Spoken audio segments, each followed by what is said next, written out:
everyone, and welcome back to the Pokemon Scarlet Surprise Trade Only Nuzlocke. I'm Hades on holiday, and why don't we treat ourselves to a little bit of recap? Last episode, in our Hour of Need, we were blessed by the gods with a little baby Charmander, whom we tragically named Charmy. After some very humane leveling up, Fern evolved into Kitty Sasuke, and we were finally ready to face our first gym leader. But not before being highly traumatized by Angel the Courier and his dog that has a 5 o'clock shadow, because they almost unalived the entire team. Charmy evolved purely from spite, and then it was time, finally, to take Katie down. After beating a baby maze for babies that was hell-bent on insulting everyone's intelligence, it was finally time to face her. I hyped at the difficulty as a joke, but obviously she performed very embarrassingly because we had a Charmeleon. Cupcakes were good though. Then for our South Province Area 5 encounter, we caught a little burb, whom we hurled into space and received Quackers the Destroyer of Worlds and Certified Good Boy. After which, we were almost total party killed by a level 20 Stantler. But after a bunch of potions, about 1,000,000 broken Pokeballs, and absolutely no crying, who said that, we were finally able to subdue the beast. Which brings us to where we are right now. So if you didn't see the last episode, first of all, I admire your chaos for starting at episode 3, and second of all, subscribe. Let's do it! Okay, so that's our South Province Area 5 encounter. Surprise trade. All right, he's your problem now. Take him. Take this crazed beast that almost killed, like, 3 of my guys. I would have been crazy to send Quackers in there. Quackers would have been eaten alive. Okay. We're gonna send Stantler off to a beautiful pasture where he will live out the rest of his days. Goodbye. Colty, good luck. Colty, shout out to Colty for whoever you're about to give me. Let's see here. A Sneasel! I fucking love Sneasel. This is amazing. Will Sneasel listen to me? Oh no. It is level 1. Sneasel, you're on the team. Oh, you edgy girl. All right, we are gonna name Sneasel Edgelord.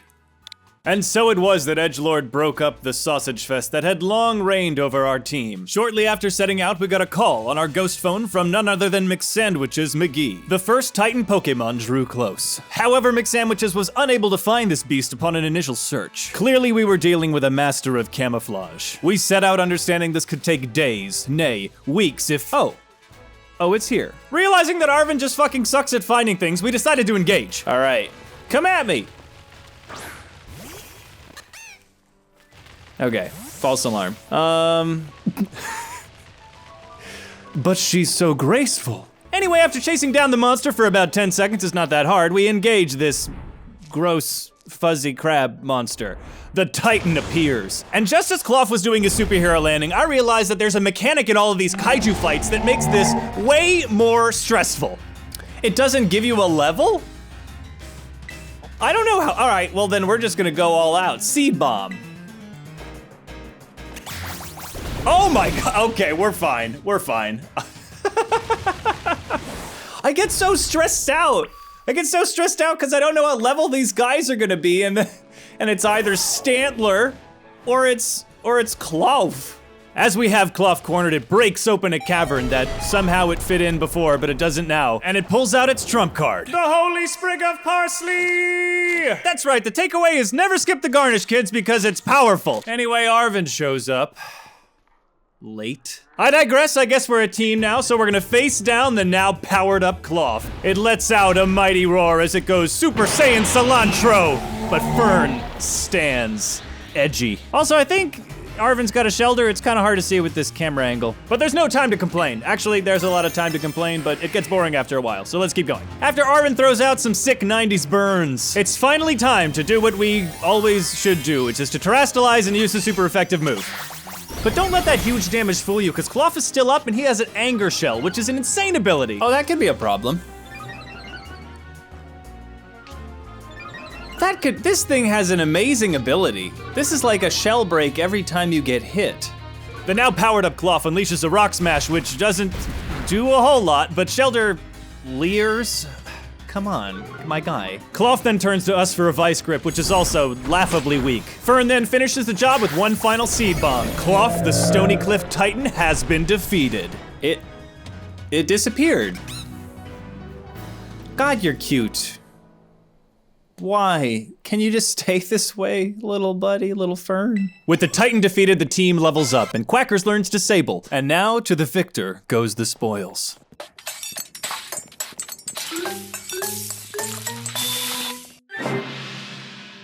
I love this game.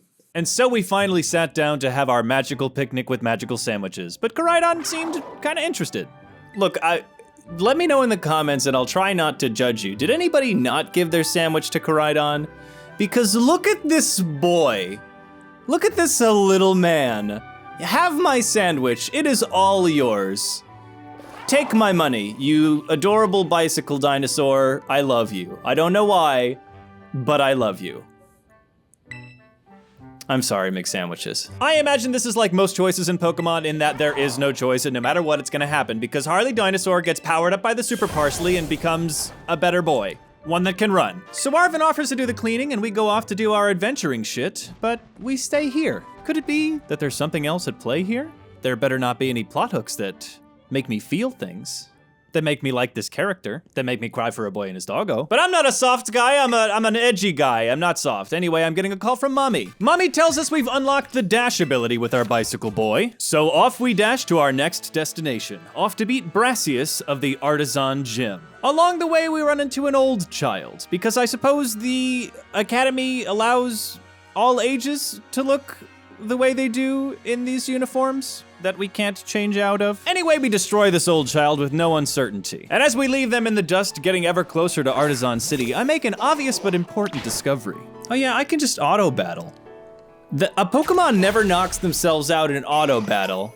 This is the safest way to level up. It's also consequently the least interesting way for me to do it, but hey, if I'm ever doing something that, not that I would go off camera and grind without you guys knowing it, but if I was to do that, this is how I would do it.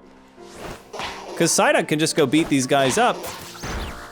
It takes a little bit of damage, but it comes back to me before, this is amazing. This is incredibly bad television. Yeah, see, like you go up to the Skidoo, you run on back. All right, only Skidoo. Please wait your turn. I am only going to do it off screen if it's really funny and I secretly reveal it, or if we're in very dire straits. Look how happy Psyduck is. Quackers.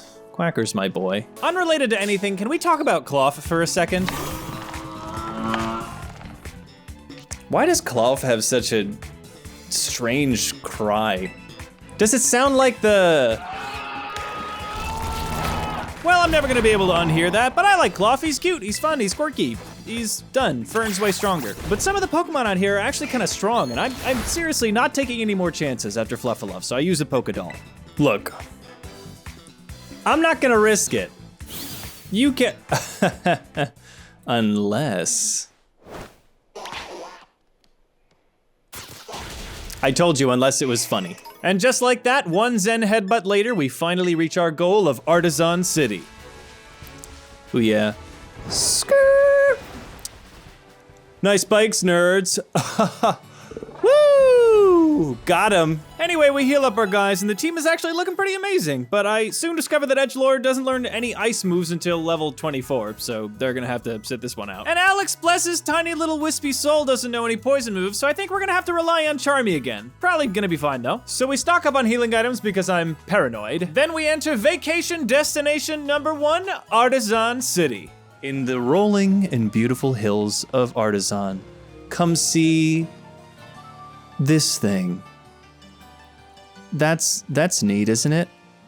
In the beautiful rolling hills of Artazon, come see all of the one statue of this one mediocre Pokemon, Artazon, where you can see this thing. Isn't this great? Come to the rolling hills of Artazon. You like that? Boy howdy. Are you gonna like this? It's a lot like the other thing, but it's the rolling hills of Artazon. We got those in the rolling hills of Artazon. We have pretty small water feature that your bicycle dinosaur can kind of drown in, because he doesn't have surf yet. All right. Well, we got a Quick Claw. In the rolling hills of Artazon, we have one Quick Claw. It was already claimed by a trainer. Let's give it to Psyduck. Psyduck's not always that fast. In the rolling hills of Artazon, we have the world's easiest hedge maze. You just jump on your bicycle dinosaur and you go to the center. And in the center, what kind of treasure will you find? A child. And one of those Sunfloras. Is there anything different about this one? No. We got another one of those things. All right. I'm bored. Once we got tired of that bit, we finally approached the Artazon gym. It was here that the verdant virtuoso Brassius lay in wait. But before we could reach the front desk, Nemona stood before us. She quickly lied by saying she hadn't been tracking our movements and waiting for our arrival. And though I'd somehow come to respect her ambush tactics, we were still ready to face her in triumph in the heat of battle. Though she just wants to give us a present. And some words of affirmation. Mixed signals, Nemona, and I don't like how you're somehow charming about it. But before we were so politely interrupted, we were about to go beat up a guy with spiky hair. Also, get a hold of yourself, Greedent. We're worried about you. So on we move to the challenge for the Artazon City Gym, which is to find 10 Sunfloras, because sure, hide and seek is fun. I need to know, does anybody out there just really love Sunflora? Is this a beloved Pokemon that I'm also just missing some key details about? Like, hit me. There's 3 of them right here. You guys, do you understand the assignment? I'm supposed to go and find you, and there's 3 of them. These have to be randomly placed. They have to be. All right, well, here we fucking go. Waha! Got you. Sunfiva. Oh, this one wants to fight. Oh, well, we will stamp out the flames of rebellion with actual fire. You ready to follow me now? Sunsevena. Well, that's cute that you've fallen asleep on the little hopscotch board. Sunsevena. Sunada. Was it worth it, buddy? All right, we got them all. Ha, we caught them all. I brought all of your weird plant monsters. Have I proven that I'm the very best yet? After that harrowing trial of worthiness, we were finally able to challenge the verdant virtuoso Brassius. And I heard somebody saying, oh, is it always gonna end on a cliffhanger? No, it's not. No, we're gonna do this right now. We're gonna enter the ring of combat with the... Thank you everyone for watching. I'm Hades on Holiday, signing off. Trying to keep these episodes coming every Friday, so I'll see you folks next time.